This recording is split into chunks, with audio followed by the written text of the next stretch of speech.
Hello friends, welcome to ITI exam solutions. आज हम IOCL previous year question paper का part 2 complete करने वाले हैं। क्वेश्चन नंबर 36 है, what is the characteristics of excellent grounding? A low resistance, B high resistance, C medium resistance and D variable resistance. अच्छी grounding के लिए हमेशा लो रेजिस्टेंस होना चाहिए ताकि जो फॉल्ट करंट है वो इजिली पास ऑन हो सके। सो ऑप्शन नंबर 1 यहाँ पे इसका राइट ऑप्शन होगा। क्वेश्चन नंबर 37 है, which type of joining process has the maximum holding strength while joining conductive material? A brazing, B twisting, C welding and D soldering. तो कौन सी joining process में हमें सबसे अच्छी स्ट्रेंथ मिलती है जब हम मटेरियल को ज्वाइन करते हैं? तो सबसे अच्छी ज्वाइनिंग स्ट्रेंथ या होल्डिंग स्ट्रेंथ हमें किस में मिलती है? वो हमें वेल्डिंग में मिलती है, क्योंकि इस प्रोसेस में क्या होता है, बेस मेटल को मेल्ट भी करा जाता है, उसे फ्यूज भी करा जाता है, जिसकी वजह से एक काफी ज्यादा स्ट्रॉन्ग और ड्यूरेबल ज्वाइंट बनता है। सो ऑप्शन नंबर 3 यहाँ पे इसका राइट ऑप्शन होगा। क्वेश्चन नंबर 38 है, dash is the term used to describe outdoor lighting that is typically installed on poles and seen in parking lot, path, street and business and educational campuses। तो वो कौन सी lighting होती है जो parking lot, path, street या educational campus में पाई जाती है? ऑप्शन है integral luminaire, option 2 semi cut off luminaire, option 3 post of luminaire and option 4 street lighting luminaire. तो जो भी लाइटिंग आउटडोर पर्पस के लिए लगती है उसे हम बोलते हैं स्ट्रीट लाइटिंग लुमिनार। ये lighting public area such as street, parking lot और पाथवे में आपको देखने को मिल जाएगी।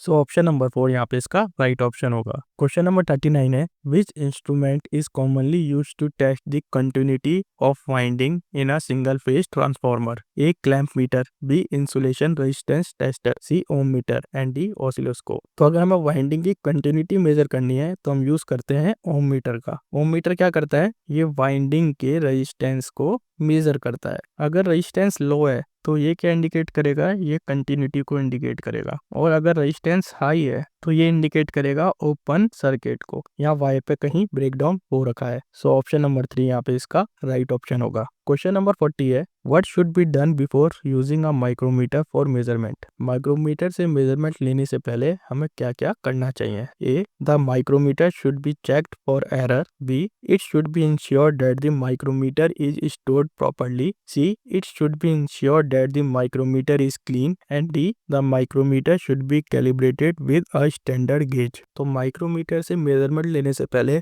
हम माइक्रोमीटर में सबसे पहले एरर को चेक करते हैं। तो एरर दो तरीके के हो सकते हैं, या तो एरर पॉजिटिव होगा या एरर नेगेटिव होगा। पॉजिटिव एरर में माइक्रोमीटर रीडिंग 0 से ज़्यादा दिखाएगा और नेगेटिव एरर में माइक्रोमीटर रीडिंग 0 से कम दिखाएगा। और हम ये भी इंश्योर करते हैं कि माइक्रोमीटर क्लीन हो, क्योंकि हम बहुत ज़्यादा माइन्यूट मेजरमेंट लेते हैं तो डस्ट भी एक मेजरमेंट पे प्रभाव डाल सकता है। तो ऑप्शन नंबर 1 भी आपका राइट है, ऑप्शन नंबर 2 भी आपका राइट है, ये दोनों ही ऑप्शन आपके राइट ऑप्शन होंगे। क्वेश्चन नंबर 41 है, if a register has a rating of 2 watt and 50 ohm, what is the maximum voltage it can handle? Power का फॉर्मूला क्या होता है, बी स्क्वायर अपॉन में आर। यहाँ पे पावर कितनी दे रखी है, 2 वॉट, वोल्टेज हमें निकालना है और रेजिस्टेंस 50 ओम दे रखा है, तो वी स्क्वायर हो जाएगा 50 into 2, that means V equals to root 100, और रूट 100 का मतलब 10, तो वोल्टेज आपका आएगा 10 volt. That means option number 4 यहाँ पे इसका राइट ऑप्शन होगा।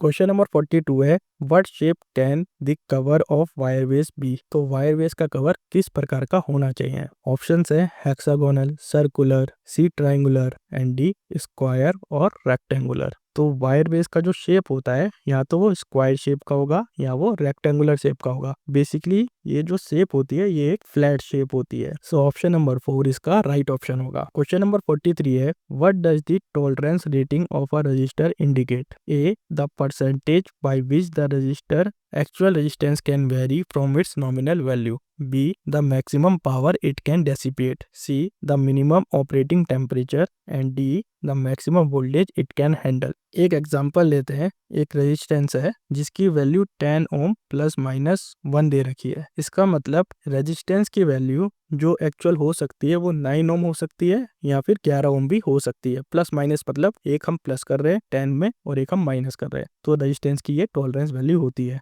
तो इसका राइट ऑप्शन क्या होगा, option number 1, the percentage by which the register actual resistance can very from its nominal value. Question number 44 है, match the following chisel with their uses. तो हमें चीजल को उनके यूजेस के आधार पर मैच करना है। फ्लैट चीजल की मदद से हम क्या करते हैं, हम एक्स्ट्रा मटेरियल को रिमूव करते हैं। क्रॉस चीजल की मदद से हम कीवेस बनाते हैं, ग्रुप्स बनाते हैं। हाफ राउंड नोज चीजल की मदद से हम क्या करते हैं, कर्व्ड ग्रुप्स को कट करते हैं। और डायमंड पॉइंट चीजल की मदद से हम क्या करते हैं, कॉर्नर के मटेरियल को ट्रिम करते हैं। सो फर्स्ट का ऑप्शन क्या होगा, सी, सेकंड का ए, थर्ड का डी एंड फोर्थ का बी। सो ऑप्शन नंबर 1 यहाँ पे इसका राइट ऑप्शन होगा। क्वेश्चन नंबर 45 है, what is the primary function of an ELCB? A, to measure electricity consumption. B, to detect earth fault and disconnect the circuit. C, to regulate voltage level. And D, to protect against overcurrent. ELCB that means earth leakage circuit breaker. इसका main काम क्या होता है,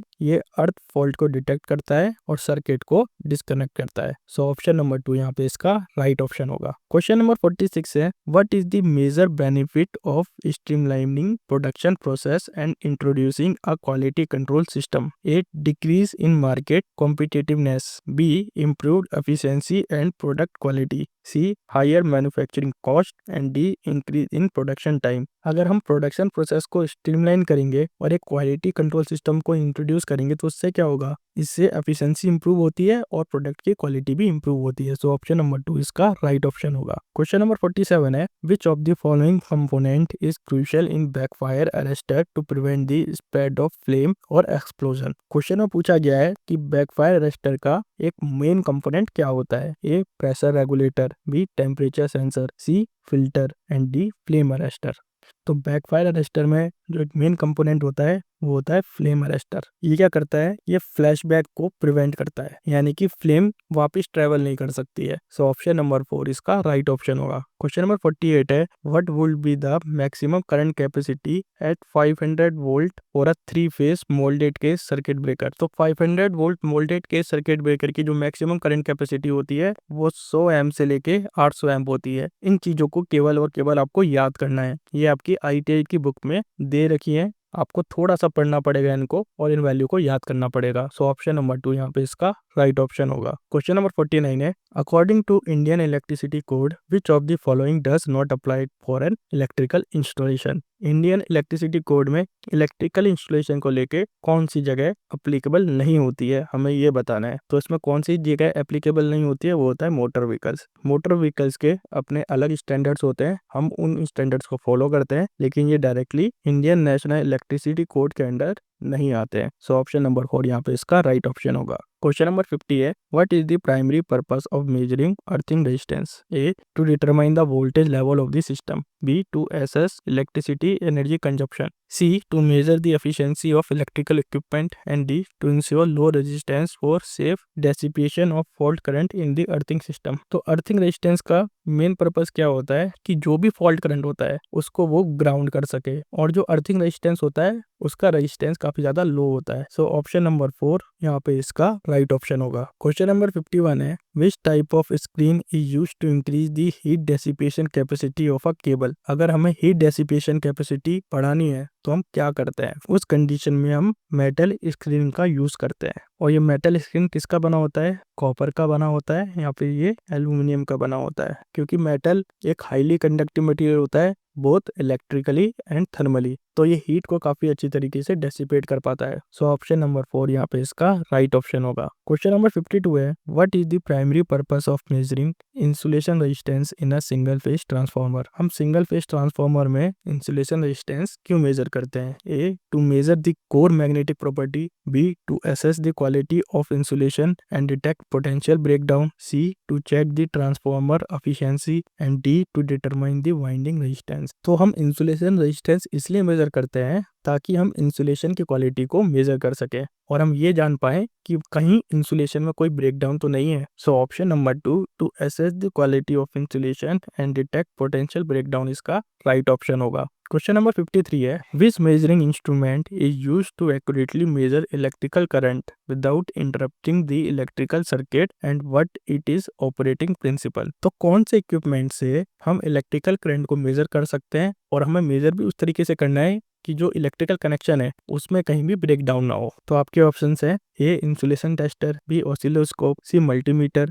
and D clamp meter. तो सबको पता है कि क्लैंप मीटर की मदद से हम इलेक्ट्रिकल करंट को मेजर कर सकते हैं और उस केस में हमें इलेक्ट्रिकल सर्किट को ब्रेक डाउन भी नहीं करना पड़ता है। और इसका प्रिंसिपल क्या होता है, ये कंडक्टर के अराउंड मैग्नेटिक फील्ड को डिटेक्ट करता है और ये उस मैग्नेटिक फील्ड को फिर करंट मेजरमेंट में कन्वर्ट करता है। सो ऑप्शन नंबर 4 यहाँ पे इसका राइट ऑप्शन होगा। क्वेश्चन नंबर 54 है, according to BIS standard what is the IP rating for outdoor electrical enclosure to protect against water and dust ingress. देखिए IP rating समय के साथ साथ अपग्रेड होती रहती है। पहले IP54 भी चलता था, आपने कई फोनों के बारे में सुना होगा, फिर IP65 भी आया था, अब IP69 आने लग गया है। कई फोनों में IP69 की रेटिंग भी आने लग गई है। तो आज के टाइम पे जो ऑप्शन दे रखे हैं उसमें सबसे बेस्ट जो स्टैंडर्ड है वो है IP65 का। सो ऑप्शन नंबर 4 यहाँ पे इसका राइट ऑप्शन होगा। क्वेश्चन नंबर 55 है, what is the standard blade length for a firmer chisel used in advance wood working. तो फर्मर चीजल की जो स्टैंडर्ड लेंथ होती है ब्लेड की वो अराउंड 150 mm होती है। सो ऑप्शन नंबर 1 यहाँ पे इसका राइट ऑप्शन होगा। क्वेश्चन नंबर 56 है, what is the voltage carrying capacity of a pressure cable mainly used for three phase service. तो 3-फेज सर्विस के लिए वोल्टेज कैपेसिटी कितनी होती है ये हमें बताना है। और किसकी बतानी है, हमें प्रेशर केबल की बतानी है। तो प्रेशर केबल को हम मोर देन 66 kV वोल्टेज के लिए यूज करते हैं। सो ऑप्शन नंबर 4 यहाँ पे इसका राइट ऑप्शन होगा। क्वेश्चन नंबर 57 है, a highway or section thereof designated exclusively for use by pedal bike is called. तो जहाँ पे हम साइकिल चलाते हैं उस हाईवे या उस सेक्शन को हम क्या कहते हैं, तो उस सेक्शन को बोला जाता है साइकिल ट्रैक। सो ऑप्शन नंबर 4 यहाँ पे इसका राइट ऑप्शन होगा। क्वेश्चन नंबर 58 है, when using a maker to test transformer insulation, which of the following parameter is obtained? A resistance, B capacitance, C conductivity and D permeability। तो जब भी हम insulation test करते हैं तो हम क्या मेजर करते हैं, हम रेजिस्टेंस मेजर करते हैं और हम ये इंश्योर करते हैं कि रेजिस्टेंस जो मेजर कर रहे हैं उसकी वैल्यू हाई होनी चाहिए ताकि कोई भी लीकेज करंट फ्लो ना कर सके। सो ऑप्शन नंबर 1 यहाँ पे इसका राइट ऑप्शन होगा। क्वेश्चन नंबर 59 है, which fitting tool is used to tighten or loosen nut and bolt in electrical installation? A pipe wrench, B slip joint pillars, C Allen wrench and D adjustable spanner। तो adjustable spanner की मदद से हम nut bolt को tight या loose कर सकते हैं। सो ऑप्शन नंबर 4 इसका राइट ऑप्शन होगा। क्वेश्चन नंबर 60 है, which of the following is not covered under the Indian national electrical code 2023। तो इंडियन नेशनल इलेक्ट्रिकल कोड 2023 के अंदर में क्या कवर नहीं होता है? A electrical installation in residential building, B electrical installation in power generation and sub station, C electrical installation in railway station and D solar photovoltaic power system. तो Indian national electrical Code के अंदर solar photovoltaic power system cover नहीं होता है। So option number 4 यहाँ पे इसका right option होगा। क्वेश्चन नंबर 61 है, according to Indian national electrical code of India which of the following characteristic should the insulating material for underground cable have to ensure long term performance? A high flexibility, B low cost, C high resistance to moisture and chemical and D low dielectric constant. Question में पूछा गया है कि जो हमारी underground cable होती है उसके इंसुलेटिंग मटेरियल की क्या प्रॉपर्टी होनी चाहिए। तो जो इंसुलेटिंग मटेरियल होता है उसका रेजिस्टेंस ऑब्वियसली हाई होना चाहिए और उसमें कोई केमिकल का प्रभाव भी नहीं पड़ना चाहिए। सो ऑप्शन नंबर 3 यहाँ पे इसका राइट ऑप्शन होगा। क्वेश्चन नंबर 62 है, the size of ball pin hammer is expressed in the weight of the A metal head, B metal head and wooden handle both, C wooden handle and 4 object on which the hammer is used. तो ball pin hammer का जो size होता है वो हम metal head के through express करते हैं। सो ऑप्शन नंबर 1 यहाँ पे इसका राइट ऑप्शन होगा। क्वेश्चन नंबर 63 है, what is a significant benefit of using underground cable in urban area. तो अर्बन एरिया में अंडरग्राउंड केबल का क्या फायदा होता है? A lower installation cost compare to overhead line, B reduce risk of power outage due to weather, C less initial planning and D easier to upgrade and modify. तो सबसे बड़ा benefit क्या होता है अंडरग्राउंड केबल का कि bad weather की वजह से कोई भी पावर आउटेज जल्दी से हमें देखने को नहीं मिलता है। सो ऑप्शन नंबर 2 यहाँ पे इसका राइट ऑप्शन होगा। क्वेश्चन नंबर 64 है, what is the colour identification for the core of non flexible wire and bare conductor for fixed wiring in a three phase circuit with RYB phases. तो R को बोला जाता है रेड, Y को बोला जाता है येलो और B को बोला जाता है ब्लू। सो ऑप्शन नंबर 3 यहाँ पे इसका राइट ऑप्शन होगा।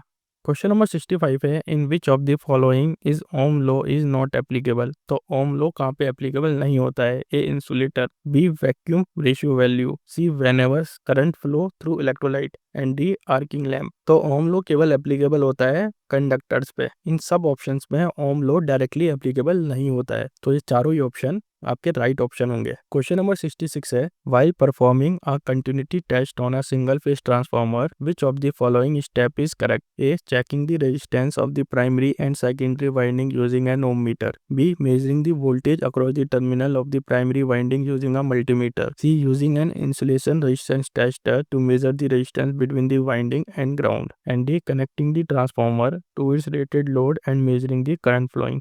तो अगर हमें कंटिन्यूटी टेस्ट को मेजर करना है तो हम क्या करेंगे? हम प्राइमरी वाइंडिंग और सेकेंडरी वाइंडिंग का इंसुलेशन चेक करेंगे बाय यूजिंग ओम मीटर। अगर रेजिस्टेंस लो है तो कंटिन्यूटी मेंटेन है, अगर रेजिस्टेंस हाई है तो इसका मतलब कहीं ना कहीं ओपन सर्किट है। सो ऑप्शन नंबर 1 यहाँ पे इसका राइट ऑप्शन होगा। क्वेश्चन नंबर 67 है, 4 identical lamp are connected in parallel as shown in the diagram when the input voltage is 20 volt, what is the voltage across the 10 volt lamp. देखिए इसका option तो मैं लिख नहीं पाया था यहाँ पे, बस आपको सिंपल बता देता हूँ। ये सारे कनेक्शन कौन से कनेक्शन है? ये पैरेलल कनेक्शन है और पैरेलल में वोल्टेज हमेशा सेम रहता है। तो इसका ऑप्शन क्या होगा? इसका राइट ऑप्शन होगा 20 वोल्ट। क्वेश्चन नंबर 68 है, what is the primary reason for using XLPE insulated cable in underground installation? हम अंडरग्राउंड इंस्टॉलेशन में XLPE केबल का इस्तेमाल क्यों करते हैं, ये क्वेश्चन में पूछा गया है। A lower cost compare to other cable, B chemical resistance and durability, C ease of installation and D higher current carrying capacity. अभी एक हमने अंडरग्राउंड केबल का क्वेश्चन करा था और अंडरग्राउंड केबल की क्या खासियत होनी चाहिए? एक तो उसमें कोई टेम्परेचर का प्रभाव नहीं पड़ना चाहिए और उस पर कोई भी केमिकल का प्रभाव भी नहीं पड़ना चाहिए। तो इसलिए हम XLPE केबल यूज करते हैं, क्योंकि XLPE केबल भी काफी ज्यादा ड्यूरेबल होती है और वो केमिकल रेजिस्टेंस भी होती है। सो ऑप्शन नंबर 2 यहाँ पे इसका राइट ऑप्शन होगा। क्वेश्चन नंबर 69 है, in Ohm law if the voltage V is constant, what is the relation between current and resistance?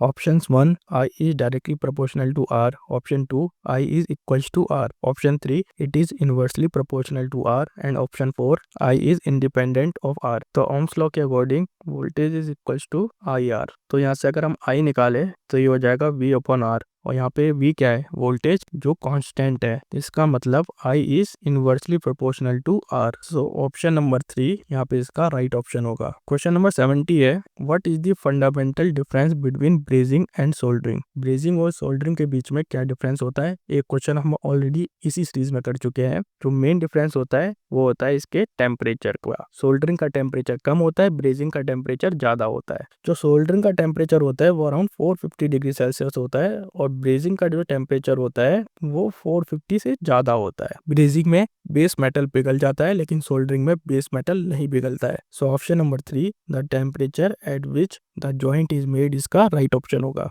Question number 71 है, what is the main disadvantage of using underground cable?